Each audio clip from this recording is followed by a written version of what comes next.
Hey, look, I'm wearing this shirt again, finally. What's up, ladies and gentlemen, boys and girls, everyone, but welcome to another video. So, yeah, updates.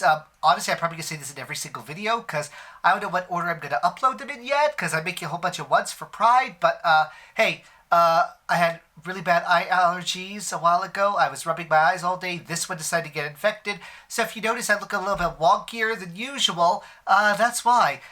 Moving on from that, hey, let's talk about coming out.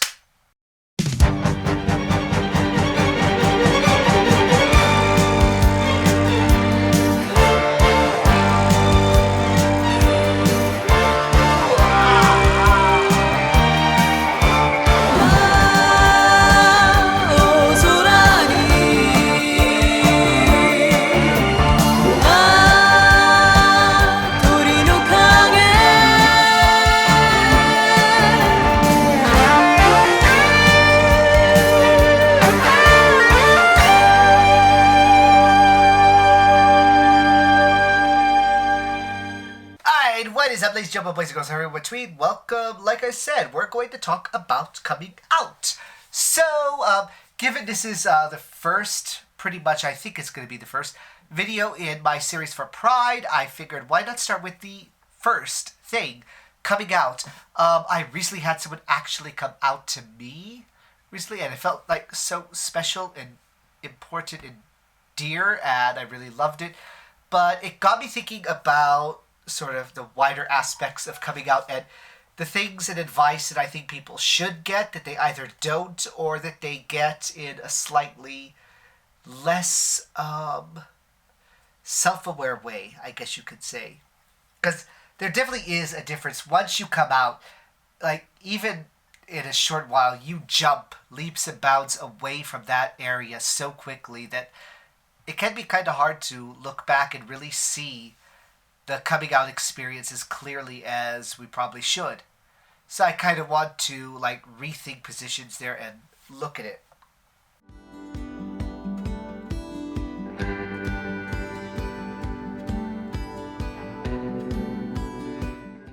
First tip for coming out.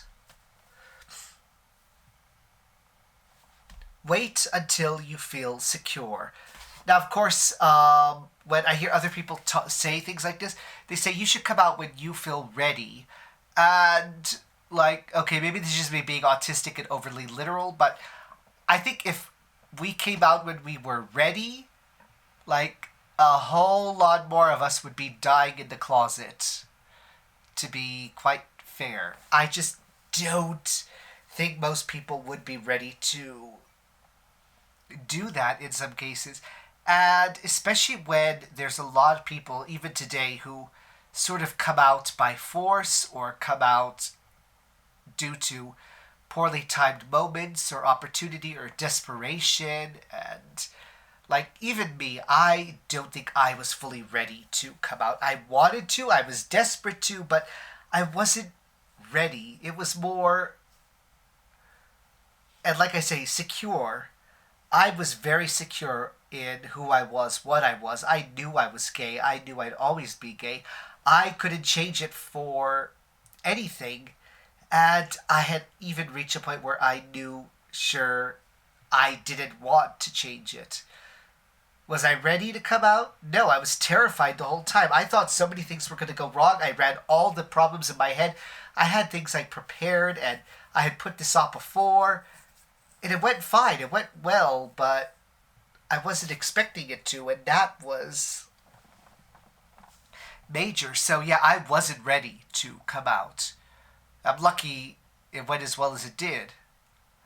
But I think that's something.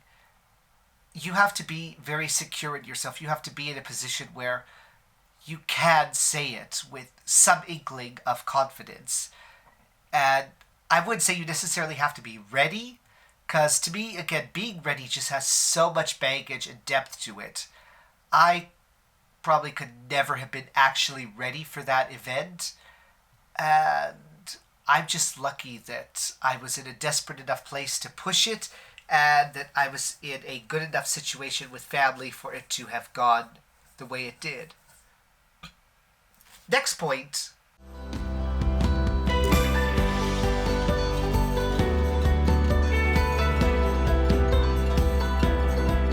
because I have a lot of friends who are bisexual, pansexual, and of course trans, and especially non-binary trans. And one of the issues here is that even well-wishing, nice, good-hearted people can utterly try to do everything in their life to sabotage you and to disenfranchise you. Like, guys who come out as bisexual get told that they're greedy, that they're just like wanting to be a big, fat, ugly slut. You're gay, okay? You're just like using bi as like a gateway drug, and sort of easing into it. But okay, yeah, sure, you're bi. Yeah. Is anyone actually bi? Really? Come on, dude, you're a faggot. We all know it, honey. Shit like that. And that sucks, and it's crap, and it's utterly stupid. And pansexual people get that even more, and it's just sad that when someone comes out as pan, they're just like, oh, what, so you're too good for bisexuality, or all kinds of things. And then there's the damn people who say, oh, bisexuality is when you don't want trans people, pan is. Shut the fuck up. And of course, especially even with trans people, people will accept them if they want to fit perfectly into a binary, but non-binary trans people, that's a little bit too much freedom for me. Could you stop that? Just the fuck. How the fuck is that helping anything? What is that doing? So, I think along with being secure in who you are, what you are, how you want to express that and go forward in your life, you need to be able to be firm in that and not let people erase you. Not let someone say, oh yeah, this is my friend blah blah, he's gay. I'm not gay. I'm bisexual. Like I said, yeah, he's gay. Don't let people walk over your sexuality. Don't let people invalidate it or call it a phase or a transition period or something that doesn't exist. You have to really, really, like, fight to be who you are, to be who you want to be, and these people need to be told that you're not going to back down when they try to pull that shit. And that can be really tough, especially if your coming out isn't exactly easy or fully consensual, but still, if it's out there, you have to own it and push it forward like that.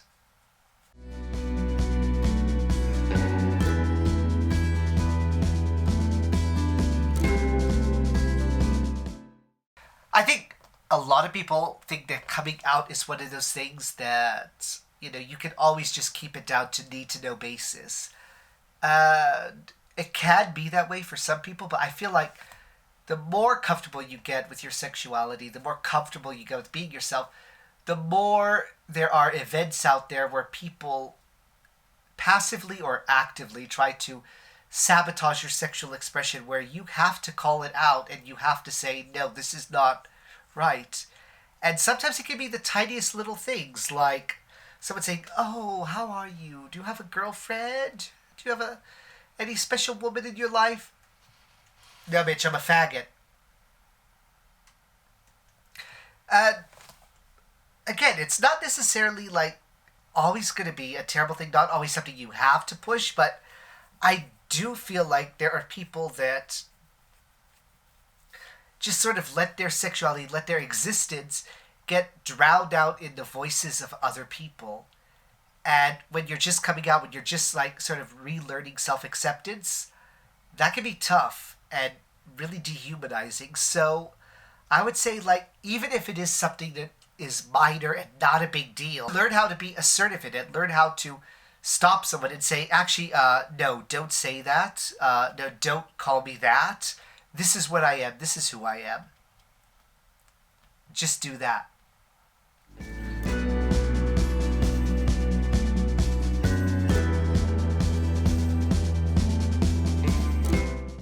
One of the tougher lessons I've probably gone through, and I imagine a lot have gone through, and really struggle with, sometimes even years or decades, I'd say, after coming out, is you have to be prepared to unlearn everything. Because I kind of want to use this phrase because I'm speaking in a more wide example here, but I do think even with bisexual people, even with trans people, even with pan people, toxic homophobia really can, internalized homophobia, can really play a role in self-hate and self-doubt and the problems that you have with your existence as a person, no matter what sexuality or gender expression you are. And it's really funny in a way how many things are internalized homophobia that we just see as normal. All the things where you think, oh, come on, I'm just this kind of guy. And then once you're out and you actually have like less excuse to avoid certain things, you start realizing, holy shit, I actually am this guy. I actually do like this stuff. And the reason I was avoiding it is literally only because it could be perceived as being gay. Literally, they could be perceived as being unnormal or something other than, default cis white straight perfection. And so many things can like really fall into this framework, and it's terrifying because I think all of us, when we come out, we have this thing where we're afraid of our sexuality defining us, of it being the only major factor that exists about us. But the funny thing is, I think, especially when you're in the closet, that is the time when your sexuality defines you the most. Because even if it's without consciously realizing it, there will be so many things that you will not do, that you will avoid, that you will mercilessly mock and ridicule and attack, because accepting these things, enjoying these things, being open about these things, either can directly or indirectly infer you into being LGBT. And as someone in the closet, you're trying to avoid that at all costs. And of course, I know plenty of people who are in the closet or were in the closet that were still accepting and open-minded while there. We're still like tolerant of gay people and willing to stand up. And that is extraordinary and wonderful. But it doesn't really mean that those people are any more immune to internalized homophobia or setting boundaries within themselves that have no actual legitimate reason for existing in them. Like, they could explain it away as being, oh, that's just my personality, that's who I am. But then when they get a chance to be out and proud, they start realizing and redefining themselves in a way where all these things that were truths and undeniable facts about themselves get pushed away.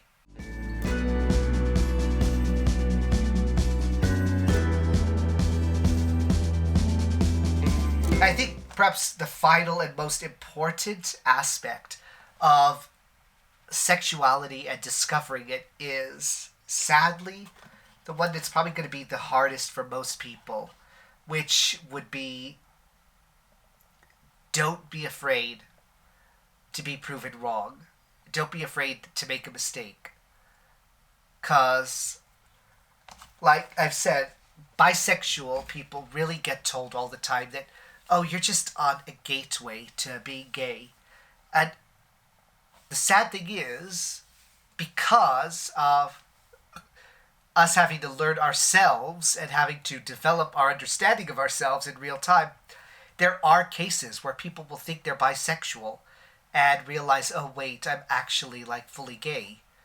Or contrastingly, there's people who will say, you know what, I'm 100% gay, I am totally gay, and realize that they are actually straight because what they really are is trans.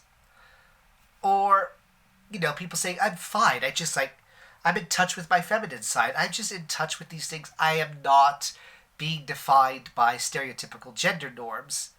And then they realize that they are trans, and that all these things that they were enjoying and wanting to push themselves into as part of breaking down a gender norm was actually them trying to reaffirm themselves. And there's all kinds of little aspects like this. And sometimes you can get it wrong. You can put a hierarchy on sexualities and labels and gender expressions, and subconsciously or otherwise try to find which one is the least worst version for you and adhere to that. And there's nothing wrong with that. Sure, you just came out to everyone as gay, you just finally got people accepting you, your family is talking to you again, and then you realize, oh fuck, I'm actually trans. Or maybe you are gay and you're also trans. Or maybe you are whatever. You can be anything you need to be. You can be whatever. It all comes down to accepting it and understanding it, and then hoping that other people can accept it and understand it the same way. We're always on a journey to discover ourselves. Like, for fuck's sake, I'm neurodivergent. I'm learning new things about who I am and how I operate and how it's different from normal people all the time. It's like I'm constantly having to redefine and re-understand and relearn so much about myself outside of my sexuality. Like, for fuck's sake, I used to be one of those, like, super gay types before super gays were even a thing. Like, I was just like, ew, vagina, disgusting, that's gross, ew, ugh. Immature crap like that. Like, I've gotten to know so many trans people, so many trans men, and non-binary people that honestly, like, I still ultimately would define myself as gay, but you know what? I don't necessarily need the guy I'm with to have a penis in order to consider myself gay and while having sex with them. It's like, the more you learn about yourself, the more you can expand. The more you learn about other people, the more you can expand yourself as well as your interactions with them. Don't be afraid to revise how you exist, because we're always learning about ourselves. And you know what? No matter who you are, no matter what you discover about yourself, no matter what you have hidden away and dig up after years of repression, be proud of it. Be proud of it today, be proud of it all month, be proud of it for the rest of your life. Because ultimately, that is who you are. And you're never going to be able to detach it from yourself. You can run, you can hide from it, but it will always be there. You can let it define you in a negative way, or you can let it uplift you in a positive way. So yeah, this has been my video talking about some lessons for coming out. If you enjoyed it, like, comment, subscribe. I will see you guys in the next one. And of course, remember, life always gets better as long as you're working it brick by brick. Cue and credits.